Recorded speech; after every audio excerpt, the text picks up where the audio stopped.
Welcome to Can, the marketing podcast. I'm Ben from Human Digital, the B2B marketing agency. And I'm Steph from Q Marketing, making brands shine since ages ago. This week, we're going back to school to learn about the 4 P's of marketing: product, price, place, and promotion. And we've got a special guest this week, Kaleb, who's working in partnership with the Marketing Association, conducting the first ever nationwide agency client partnership survey. We dig the dirt on what really happens when agencies and clients give feedback on each other. We release a new episode every week, so make sure you hit that subscribe button.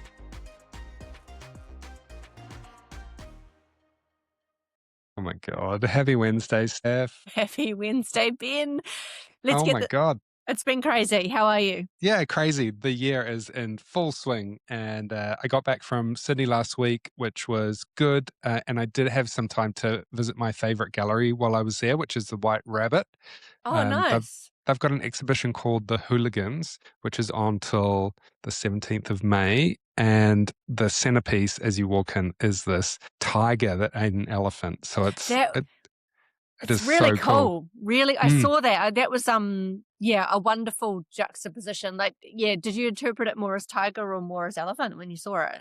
I saw it as tiger. So it's funny. You walk in and you see this elephant with a tiger skin, and that looks like it's what it is, and it's like, oh, that's really cool. And then you go around the back, and there's the tiger's face coming out of the elephant's ass. So no, the tiger has eaten the entire elephant, and that's why the elephant looks like a tiger. So okay. It's very cool. So the White Rabbit Gallery is one of my favorites in Australia. It's a lot of fun. They rotate their exhibitions 2 to 3 times a year. Where is it? So it is near Central Station. Okay, so great. It's kind of at the top of town. I'm in Sydney and Melbourne next week, so maybe I'll go and visit the gallery. That'd be exciting. Go check it out. Yeah, okay. It's brilliant. And awesome. then I got back, and it was supposed to be a relaxing weekend, but I ended up going to see Carl Cox, who's a DJ, yes, I know. on I know Waiheke on Saturday. Yeah. He's amazing. I mean, he's old. Yeah, he is old, and it was funny. We were on the bus from Waiheke to Tantalus Vineyard, and the bus driver made a joke saying, "What do you call a bunch of old ravers? Gravers." And we felt so old, but it was so much fun. So that was really good. He's been here a few summers, actually. I went to him out west once a couple of years ago, actually. So this must be like his time slot in his schedule. He comes in.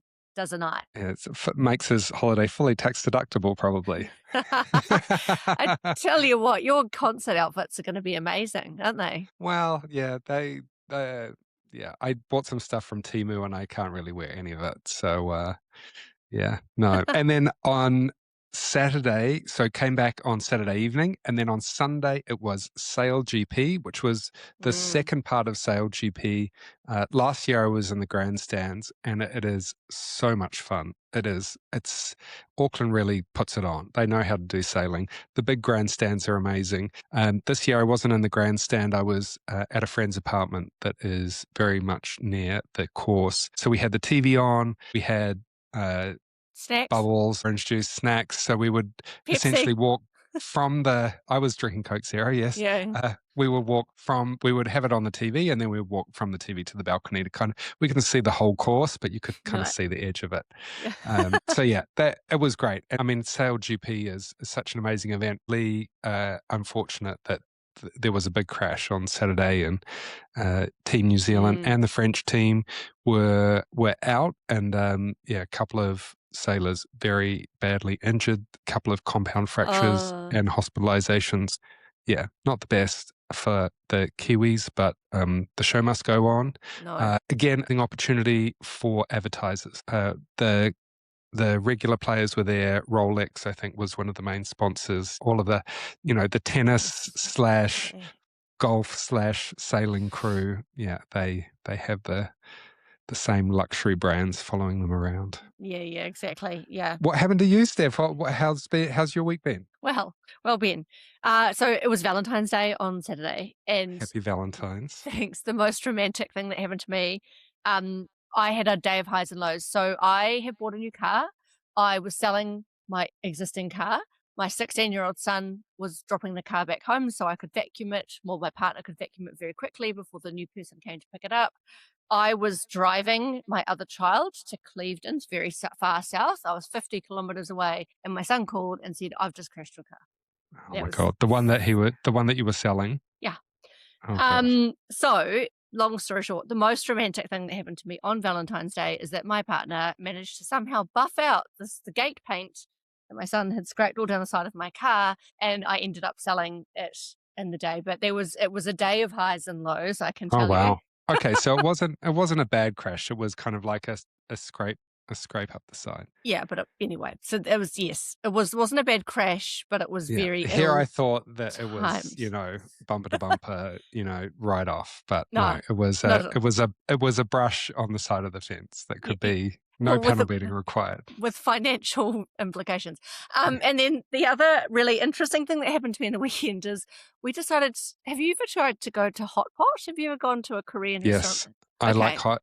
It's a bit it's hit and miss. I mean, I like the experience and it's very social, but yeah, I'm not sure I do it right.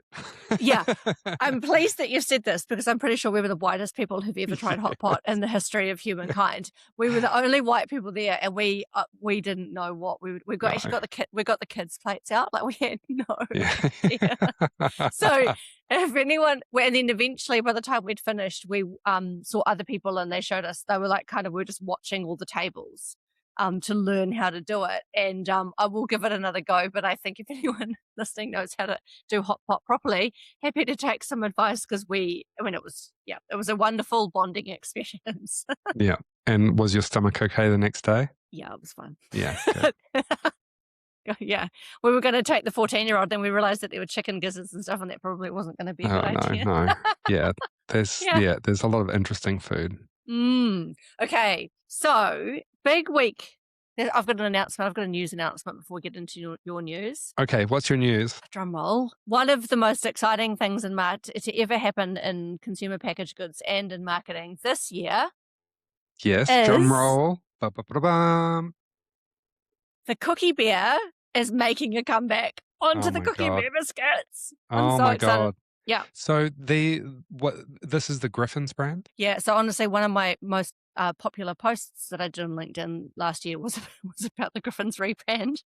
And people were up in arms about Of the loss of course. Hudson the Cookie Bear. And There's so much nostalgia there. 100%. yeah, I mean, let's call him a distinctive brand asset. I've talked on this pod before about how I met Hudson at Western Springs Speedway when I was 8. I've never forgotten Wow. it. Yeah. So Sounds creepy. So they got rid of the bear and now the bear's back? the bear's back. So The bear's I back. don't know if you walked into a supermarket now whether you'd see him. I think he's going to stage a comeback. Right. I'm really excited about this. I happen to know a friend of mine has gone to work as head of marketing at Griffin's, and you can bet your bottom dollar when I see her explore this weekend, we'll be talking about Hudson the Cookie Bear and the Griffin's I love it. biscuits. So what are they on all their packs? Is Hudson exclusively one type of cookie or biscuit, or is it all Griffin's biscuits? Okay, Ben, the clue's in the name. He's the Hudson Cookie Bear, and so Okay. it's just for the chocolate chippy biscuits. Okay. Because what is a Shrewsbury's? Are they He may have been. Griffin's? I think you're right. Actually, he could have been on the Shrewsbury. I'm not quite sure how he. I love Shrewsbury's. I loved how Do they you? changed the shapes in the middle. So there were hearts, there were stars, there were circles. I bet you liked. Those. I bet you liked the hearts. Nobody. I like that. Well, I mean, I think the typical shape was the circle. It was But the like that circle's was dumb. Nobody the wants a circle. No one's, yeah. So I loved Shrewsbury's. I loved all sweets and cookies and sugar when I was growing up. To be fair, I don't really remember the bear. Well, he wasn't that memorable for me. Okay. And when I saw you did a post, I was like, oh, Who I'm cares? not even sure that looks like the bear on the packet, but yeah. Yeah, I think Griffins have put up a very, very creepy picture of that's a real creepy bear, and he looks like he's on something. But speaking of the most creepiest things, the farmer's Santa. Did you ever see the farmer's Santa with the finger? That is the most creepiest piece of marketing I've ever seen. That thing, it's so freaky. Right, let's get to some more serious news, Ben. What's actually happening? There is more scariness in the news. So OpenClaw is really blowing up. So OpenClaw is an open source framework that allows AI agents to essentially run your computer. So it's really blowing up. Ugh. It enables AI to use digital tools, kind of the way that you would on your computer. So it can click buttons, it can fill out forms, it can navigate dashboards, it can send emails. Oh, stop Yeah. it. So it sits on your own computer. So essentially you give it control of your computer. It was initially published in 2025 by Peter Steinberg under the name Clawbot, and it briefly got renamed to Maltbot before they called it OpenClaw. They wanted to move away from Claudebot because it sounded too much like Claude, which is the Yeah. Anthropic's Anthropic. AI. Yeah, it's gone viral essentially late Jan, and it's pulling in big attention. They put them on Macs, the Square Macs without the screens, the Mac, and so those are selling out across the US and across the world as well. But yeah, the big risk is it opens you up to hacking. So there are many vulnerabilities in this thing. So people give it their credit cards, people give it their documents, they get it to essentially run like a personal assistant. I've seen a We lot of memes about founders, buying 10 of them and running them as a team. we So might it's have to stop you from news if it's going to be this depressing in AI, because I feel like every week you tell me about how something's going to take over and ruin my AI experience. I'm not happy. no, well, we need to know what's happening out there because it is, these are the things that marketers are contending with. So it's important that we understand what is happening in the world of AI, both the good, the interesting, and the kind of scary. So this week we are doing the 4 P's of marketing, or the 7 P's, depending on which you subscribe to. I feel like we subscribe to different P's of I marketing. don't know. Yeah, there's so many P's. I think I've even seen the 9 P's. Don't quote me on that. But the 4 P's, apparently they were developed in the 1960s, which, was... I've got some facts to share on this. You do? I'd like to share with you the origin of the 4 P's. Do it. I'm so What, pleased. did you create them?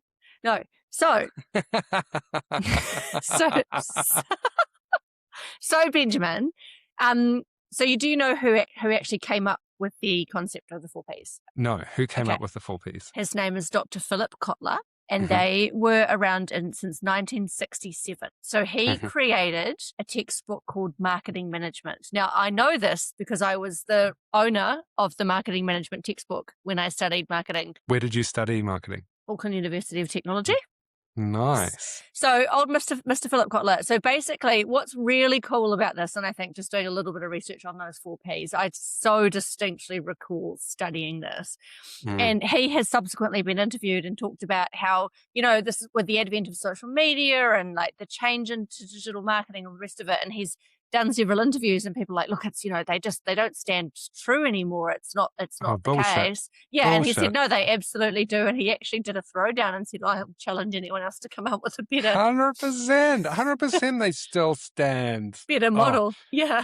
But I mean, I'm sure that's coming from someone that doesn't really understand them. So anyway, we're going back to school today. So Yes. what are the 4 Ps? I think, so there's the 4 Ps are product, price, place, and promotion. Yes. And I think one of the key disconnects with marketers is a lot of them are really just focused on promotion, which is... Yeah. like if we think about the advertising agency, and I think this is where the difference between marketing and advertising comes in. There are marketers that are just advertisers, and if you think about the traditional like Mad Men advertising, they actually were doing all 4 Ps. So they would consult with their clients and they would talk about the product and how much it costs and who's it for and where you're going to promote it. Yeah. But I think, that a lot of people think marketing is really just promotion, and it is much bigger than that. And what I'm actually, I'll take a step back actually. One of the things that Kotler will say is that actually was what marketing was considered to be before the 4 Ps were developed. And that was very much just considered to be the advertising, that was all. And then now that like technically he wanted to kind of bring some science to the profession of marketing. Mm, And I think you and I probably wouldn't be sitting here today if we hadn't kind of had gone through that evolution and things like economic thinking with things like mm, price and product. And yeah, so I think if you think about it from that perspective, um, it's sometimes it can be really hard to explain to people outside of the profession that it's not just your advertising campaign. Marketing is exactly. way more And than that. interesting that you mentioned economics. I mean, I think economics has such a big part to play, and it's a really essential part of anyone's education, and I think it is part of most marketing, at least pretty much all business degrees. Yeah. That the effect that, because if you think of marketing, if you break it down, it's essentially the market. And what is the market? It's supply and demand. There is you have something and you want someone else to buy it, and a lot of it is not just working with existing demand, but creating demand itself. And I think that's what is really interesting about marketing is marketing isn't just meeting supply with demand. If that's the case, you probably don't really Well, need marketing. you don't That's need just brand. sales or You don't need, brand. But yeah. the idea of marketing is actually creating demand in the market, telling people about either a problem that they didn't know they had or a solution that they didn't realize existed to solve a problem. And I think the whole problem solution thing, that's why it is so core to winning campaigns, is that it really understands that supply demand equation. And I think great marketing is articulating problems and solving them in really unique ways. And that's Yeah. what's really exciting about marketing. It's problem solving. So let's have a chat. Let's kind of dive into those 4Ps and talk about why each of them are really important as a system and they work together. So Yes. starting with product. So Product. Yes. yeah, And product is where everything begins, because essentially product is what you're selling. So, yeah. and when we say product can also mean the service that you're selling as well. So, for people that are in service businesses that think that the first P doesn't apply to them, it does. Your service No, is actually a product. what is the thing that people are paying money for? That's Exactly. that is And your and this product. is everything. Like the product is that total offer. And a lot of product is attached to experience. And if you think about, like, let's say Mecca, you're not just buying the lipstick or the eyeliner, you're buying that whole experience from where you walk in the door and you're greeted and the whole trial, like that whole experience, the bag, the loyalty club, that is what you're buying. That's the product. It's the features, the design, the performance, the brand, it's everything. And this, so yeah, and the idea of the product, if you think about you're sitting here today and you're thinking about starting a business and you're going to sell a product, the reason that you're going to sell a product is that in some way, shape, or form, it is providing value to somebody that you have identified might be your customer. So you are solving a problem for someone, and that particular product or service is going to be the thing, and hopefully that thing will make you money, which is probably Exactly. where price comes in. It is. And I think, on the product, there are a couple of amazing brands that have got really good product and have built businesses on product. One Kiwi brand is Allbirds, which is the shoe manufacturer. They built global demand out of New Zealand by embedding sustainability into their materials and manufacturing. So, their marketing lever is very product related, and it's that's a differentiation for them, and they really leverage that in their marketing. Actually, here's a fun fact. I read an article, I don't know if you've read this. They went from millions and millions of dollars of valuation and they have completely declined. Mm, Unfortunately, because they had such a unique product, could be a really interesting case study actually, is you could analyze their 4Ps. Apparently they've lost a whole bunch of market share because they actually went outside. They went into, I don't know if you knew this, the story of Allbirds, but they went into a whole bunch of clothing ranges and opened a lot of stores, and they've really had to contract because for mm, whatever reason they also had a lot of so they had a product advantage in terms of innovation originally, but then what happened is you had the likes of Kmart and Target copy them. They mm. had all these copycats, no Yeah. brand shoes come out, and it's really impacted their business. And also a lot of mainstream like Nike and Adidas and all of those other brands are also now building in sustainable products into their shoes. An amazing Aussie brand that I'm personally obsessed with is Aesop. Again, really focused on product. So premium brand, they've gone global. I mean, it's such an amazing story. Mm. Who knew that you could turn a bottle of hand soap? I think some of them sell for, don't quote me on this, like $65 plus for some soap that you could buy at the supermarket for, No, you're paying I bet $5. you can't buy it at the supermarket. I bet you You couldn't buy the can't, same but liquid. like, if we talk about the commodity, which is hand Yeah, soap, they're talking about a $5 product into a, $65 product, but they're obsessive on their product formula. It smells amazing. They ritualize it. The stores are designed amazingly.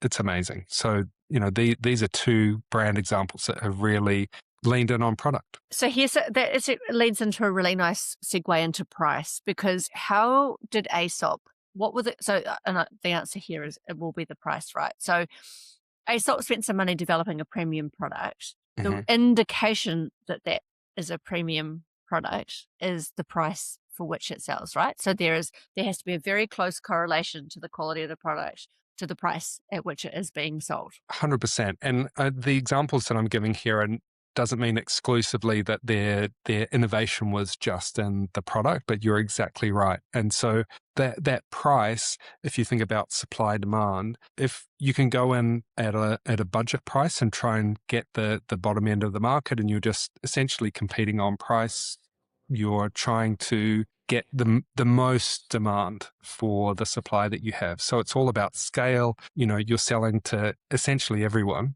But if you're pricing at the higher point, which Aesop is, you're signaling to the market that, we are not for everyone. We are Exactly. an aspirational brand. We don't want to sell to everyone. Like, obviously the shop is open and anyone can walk in. I love how they have the samples on the door. You can get the different lotions. But yeah, they are definitely signaling with price. And then if we think about it, from price in some respects can become your position in market, Hmm. right? So where you choose to price, everyone, if you're a marketer, you've probably seen the grid where you go price and like positioning, and you want to work out where the white space is. You want to make sure that you're positioning yourself, maybe underneath the market leader, so that you are the cheaper alternative. If you're the market leader, you can charge a price premium. The other thing that's really important that I wonder sometimes if marketers miss is pricing to make money. And what I mean by that is, have you your price your pricing matrix needs to fit the category, but it also needs to make sure that your business makes a profit. Hmm. Because I have worked in businesses where your pricing structure doesn't really account for the discounting that you're giving or the margin that you're giving away to your resellers or whatever. And all of a sudden, you're selling a whole lot of widgets and you're making absolutely no money on them. 100%. And that's why finance is typically the sign off for the team that you have to get permission from before running a promotion. So Yeah. for exactly that. So I would say, marketing will push on price, and it's finance's job to make sure that it all stacks up. Yeah. And I think the thing that maybe sometimes people don't understand about marketing is that you should be aware of your price. Like Mhm. that you can't And sort of, margins. yeah, and Yeah. margins, and don't hand that off to somebody else, because actually that is a fundamental part of marketing. So another brand that signals with price is R.M. Williams. I would argue that R.M. Williams has an amazing product as well. So, Yeah. great quality boot, handmade. If you buy one, I'm pretty sure you can get it shined and cleaned for Yeah. free unlimited times. But they are very expensive. They pretty much never go on sale. Sometimes they'll go on Mm. sale for some of their stock, but the boots hardly ever. Similar with Apple, pretty Never much on never sale. on sale. This actually, we keep talking about doing a luxury episode. We really should, We should. because there's so much that goes into that where you do not discount your product, and that is part of your Mm. plan. And airlines do this as well. If you look at Qantas / Air New Zealand versus Jetstar, um, they are pricing premium. You pay a lot of money, but potentially you get a lounge if you've got lounge access and all these other mod cons. But a lot of people still complain about the quality of the flight itself. Yeah, yeah. Right. So the third P in this is place. Place, yes. So this is the distribution. And I think this is another thing that people think that place means, which shop it's in. Place also means e-commerce. It means all of the digital stuff. So whether it's on a website or it's being sold directly in an AI chat, or you have it in a department store, or you've got your own branded store, this is place. This is where Yeah. you are selling to the customer. And it is a big part of the experience. And to go back to thinking about that price place into place, so we've talked about the product and then maybe where you price it says something about your positioning. Actually, where you place it is different too. So I'm going to give it an alcohol example. Let's say you're buying a bottle of Sauvignon Blanc and you can buy that bottle of Sauvignon Blanc and you can buy it at Pack and Save. You can buy it in a restaurant and you can buy it at a wine shop. Mm-hmm. And those three different places where you sell it, you would naturally be expecting to pay a different price, right? And so that comes into your pricing architecture and understanding why the role of the place that you're selling and the kind of person that will be buying. So if I go to a restaurant, I'm not paying $15 for my bottle of wine. I'm probably paying $60 for it. It's exactly the same product, but I'm in a different place. And so I'm expecting to pay more for it. And this also relates back to, if we think about the economics, that the place comes with inherent costs. So if you're in a big bulk buy supermarket, the cost of that land that sits underneath it and the rent of that building is spread across a lot of products, so they have the scale to have the lowest price. Yeah. You go into your corner store, it's a smaller footprint, maybe a bit higher rent per square meter. They have to cover their rent costs, so it's a bit more. At a restaurant, you've got a person that is delivering that bottle of wine to your table. Screwing off the Exactly. So, the place and the price are very much intertwined. And this is actually one of the other things that's happened a lot more with the proliferation of Shopify sites and e-com sites. A lot of companies have struggled with that, but what you'll often find is sometimes if you've had a traditional distributor model or you've been sold through a channel and then you start to sell direct to your consumer, your traditional channels can get quite upset about that. So Moody's a good example of that. They sell direct. This is the probiotic and prebiotic. They've got a whole range of products now. They sell in supermarkets, but they also sell direct. And they're breaking the mold in terms of that model, because traditionally supermarkets would go, no, you have to you exclusively sell through grocery so we can clip the ticket. So that's also where your pricing strategy needs to be considered. Are you going to be selling your product for cheaper for the convenience of selling online? And Apple does this really well. Apple is really robust in their pricing strategy and their rules. And if you want to sell Apple products, you have to sign a whole big T's and C's thing. But one thing that you do with Apple is that you can't comparison shop, because they pretty much dictate the same price whether you buy it from Apple directly online or through a reseller or a retailer. Yeah. So, they're and that takes a lot of discipline to make sure that pricing is consistent through the market. And I actually support that. I've worked for brands where I worked for Bendon for a period of time, and there were more outlet stores than there were retail stores. So you think about the perception of where you're going to go and shop, not you obviously, Ben, but for your bras. And if you're buying them more often than not from a discount shop, what that says about your positioning and where you're sitting. So I kind of think the Apple model is a really great one, because at least you've got real consistency there across all channels. Exactly. And then the final P is promotion, which is what a lot of people that aren't in marketing think that it really is all about. But promotion is the fun part. Promotion is a lot about driving demand for your products through promotion.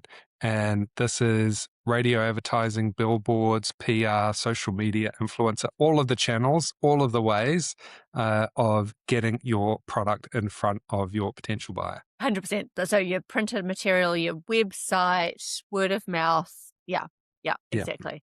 Yeah. And choosing how and when. So, and I guess some of the choices you make as a marketer are, do you want other people to be talking about your brand, or do you want to be controlling that narrative? How deeply do you want to be discounting? How often do you want to be promoting your product? Because that also has an impact on your perception and your positioning in market. And so that can be a really key decision to make, because also the more you promote something, if you're taking it in the true sense of the sale, like the Briscoe's example, then that will also impact your pricing strategy, right? Those two are so all of these things work together. So you can't almost ignore Like if you're ASOP, you can't have a super premium positioning and then be only sold, and be selling in Target, for example, because those two things don't get together. So it's you thinking about that whole system of the 4 Ps, which build up your entire perception and positioning and market. Exactly. What about Good. the So extra 3 Cs that you want to throw in? yeah, so there are three more Ps. Please. So as economies shifted towards services and services became more central, the original 4 Ps, I would argue they did fully account, but they created another three. So that it's people, process, and physical evidence.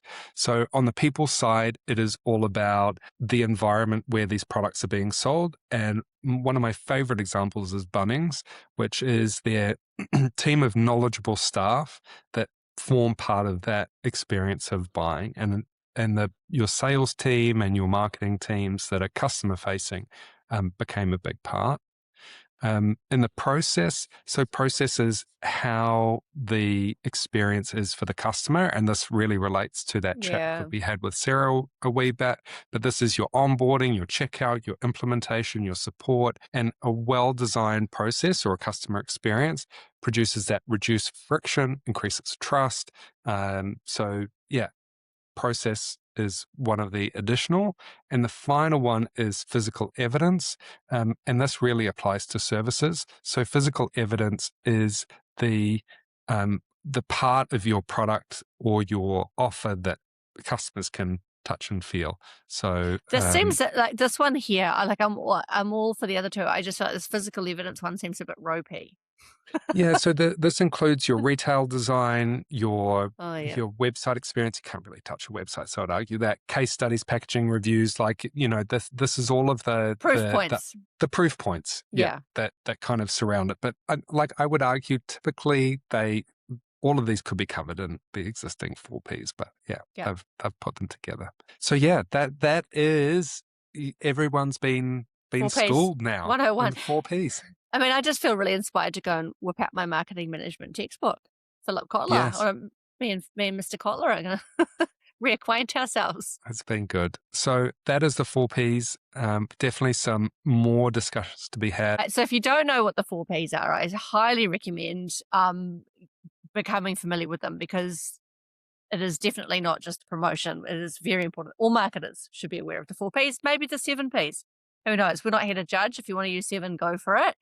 Okay, well, today we're going to welcome in Kaleb Mearns. Now, fresh off the back of us interviewing the godfather of marketing, John Miles, last week, something landed in our inbox from the Marketing Association. And so Kaleb is here to talk to us today about an exciting research project or a survey that's going out via the Marketing Association. So, Kaleb, do you want to introduce yourself to the pod listeners? Yeah, cool. Hi, pod listeners, all 100,000 of you.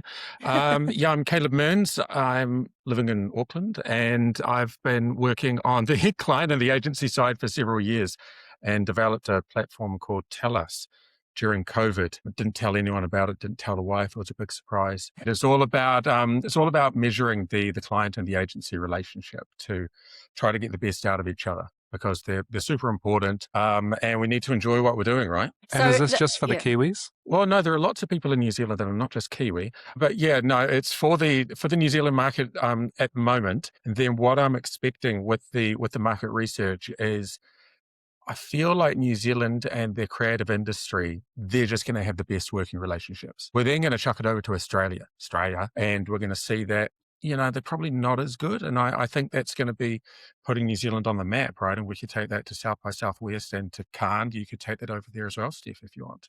Yeah, we could actually. Ben could take it to his non-air conditioned department and interview agency client relationships. That'd be Perfect. great. So the premise here, I think the thing that I'm assuming the problem that you're solving here is that for a long time, I've worked on client side most of my career. You sit in client side and there's a little bit of, maybe a little bit of bitching behind the scenes about the agency and how good they are or how bad they are. And then all of a sudden you go out to market and you go, that's it, I'm done with the agency. They're terrible. And this may or may not come as a surprise to the agency. Is that sort of, is that what were you seeing when you developed Tell Us? So what I was seeing when I was working client side was kind of similar to what you're saying. Gosh, the agency's slow. They're making mistakes, hard to get hold of them. and you'd have those lunch conversations with your colleagues. But then also on the agency side, it was very similar. Getting off the call and being like, "What the? This sucks, man." They want what? When? Well, that's why it's really, really important to turn free? off your camera after you've finished, because you don't want it. Man, that prick, right? But it's a two-way conversation, and that's what I figured out after working on both sides. Initially, you're really blind. You're thinking that you're perfect, that everything's fine. You're perfect. It's everyone else, right? It's definitely not your problem. It's everyone else's a problem. But that's the thing. Brands spend millions, measuring how consumers feel about the products, getting customer feedback, that sort of thing. But what I found was that the teams that are building the campaigns, no one's measuring how well they're working together. And that's the blind spot that TELUS is here to figure out and try to put a nice, gentle, easy, transparent spotlight so that everyone feels good. So I've got a question. Have there?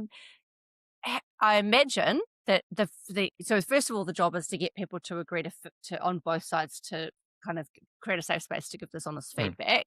Have there been some explosive moments with some of the findings that have come through? We have to talk about this offline. Are there trends? Like, what are you seeing trends in the data about what clients want and they're not getting, or what agencies want and not getting? Absolutely. So TELUS is completely anonymous. Coming back to what Steph's saying, that to get people to feel confident to give feedback, they need a certain amount of safety and anonymity. So we filter by departments and job roles. And that goes both ways for the client. If the client is giving feedback about the agency, because we're all in a pretty tight, small village at times, to give feedback, and as I think Steph said to me years ago, Kaleb, feedback is a gift, even though I didn't really ask for it. Ben gives me feedback all the time, don't worry. Yeah, Steph gives me feedback too, and that, it's a two-way street. And I think that's the really interesting thing. Once you break through the feeling of, shit, someone's given me this feedback, or I've got to give this, and I don't want to feel bad about doing it. Once you break through that, it's actually a really, really cool process to go through. And we're very, very aware of people's feelings. And so anonymity Do you think is that's a super Kiwi important. thing? Do you think it's a Kiwi thing that, like, I feel I've worked in New Zealand, Australia, the US, and the UK, and I feel that Kiwis really struggle with feedback and they take everything extremely personally in general. I think so. I'm probably guilty of that. And which is ironic, creating TELUS. Perhaps it's me projecting a little bit. But what we find is that going through the process, I'll tell you this, the first time an agency gives feedback about the client, what do you reckon the score is going to be? So we do a score out of 100. Ben, what do you reckon the score will be? Probably on the higher side. I think typically people want to start with the positive and kind of be like, things are generally good, right? Like if a client is staying with you, things hopefully are generally good, unless you've got like some kind of 5-year lock-in. I often feel that there are contracts that are in place, and that is perhaps one of the reasons that previously we didn't really measure the relationship, because it was, well, you know what, this is just status quo. This is just how it is. But coming back to what you're saying, Ben, totally. The agency score is like this. Wow. Clients rock. You're the best. Whereas Steph, what do you reckon the client score for the agency is the first time? Oh, God, it'd be less than, Well, just so this is me excluded, obviously, because I pride myself on relationship building. But you'd have to assume the client, it's that power imbalance where the client feels like they're in charge of the agency, and therefore the agency can't measure up. Like that's my gut feeling on it. So I feel like that'd be much lower. Is that fair? Yeah. Yeah, you're totally right. And it's really interesting when Ben's asking, what are the trends that we're seeing? So the agency scores high, the client scores lower. And then over time, once we do it consistently, say quarterly, for instance, all of a sudden those scores, they come up and they normalize, and they became really, really similar.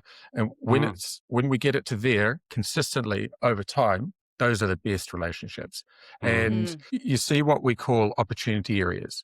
Right. So it's a positive way of saying, based on these KPIs, as a client, I feel the agency is delivering 1 to 5 out of these KPIs. Right. So it's usually the lowest 5 is what we'd call the opportunity area. And so if those scores are consistent over the course of each quarter, we know that, okay, the agency really, what's the way of working that you've got to change here? And the best relationships that we see with our clients, I often go into a meeting when I'm giving the reports, and for the best agencies and the best clients, I go, man, you've got a problem. And they're like, what? You got a problem because your scores are so high and you're Mm. so Yeah, okay. consistently high that instead of going, how can we get it to the max? How can we keep it consistent? And then how, with these KPIs, how can we lift these up a little bit? So Yeah. that's going into those meetings. Oh, it's an awesome feeling. Would And it be is the target audience for kind of corporates and larger agencies, or is this for an agency of any size and a client of any size, or are you more the top end? Look, we say that one of the things that clients and agencies love about TELUS is that they all get a voice. And so to answer that, TELUS is for every client, it's for every agency, because every piece of work that they do, doesn't matter what size, is important. Otherwise, they wouldn't be doing it. They wouldn't be in that job.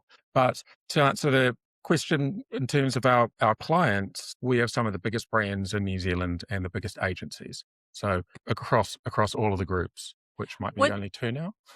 Well, Yeah, exactly. would the entry point be people who are trying to maintain or better the relationship, or people who are like, or clients who are going, I'm just looking for a reason to just not. I actually don't think I've never come across a client who's, man, we've just got to do this so we can get rid of them, or I've got to find a reason.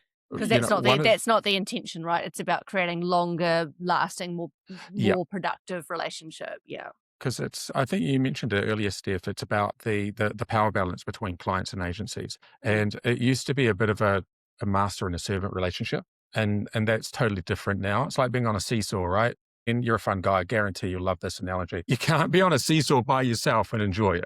Right? Ben would give it a good crack, though. I would be running up and down both sides. You so would. Okay, right. You've ruined this for me. Thank you.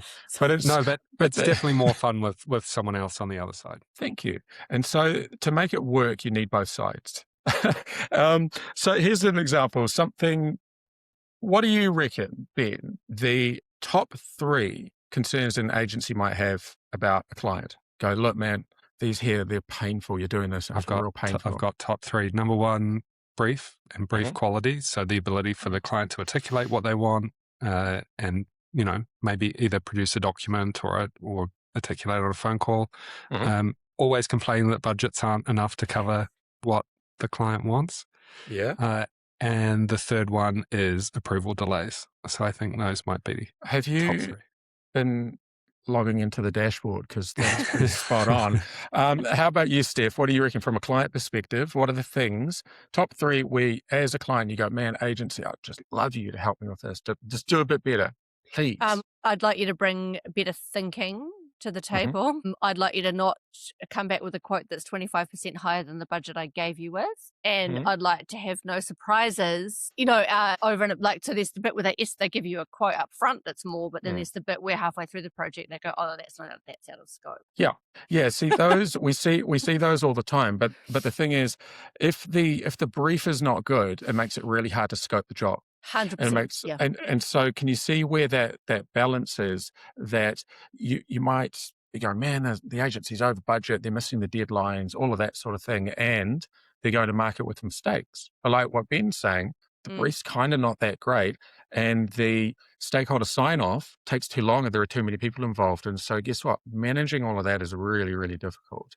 This feels like a mediation session. Like you're solving the problems that Steph and I have. But hey man, it's another chat, all right?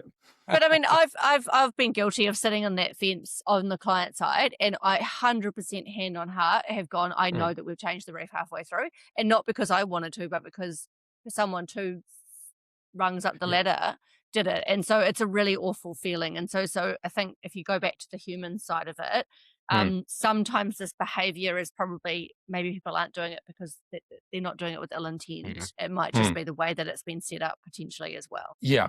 And it's a really good point that you mentioned about sometimes you don't have the control over if something changes as a marketer.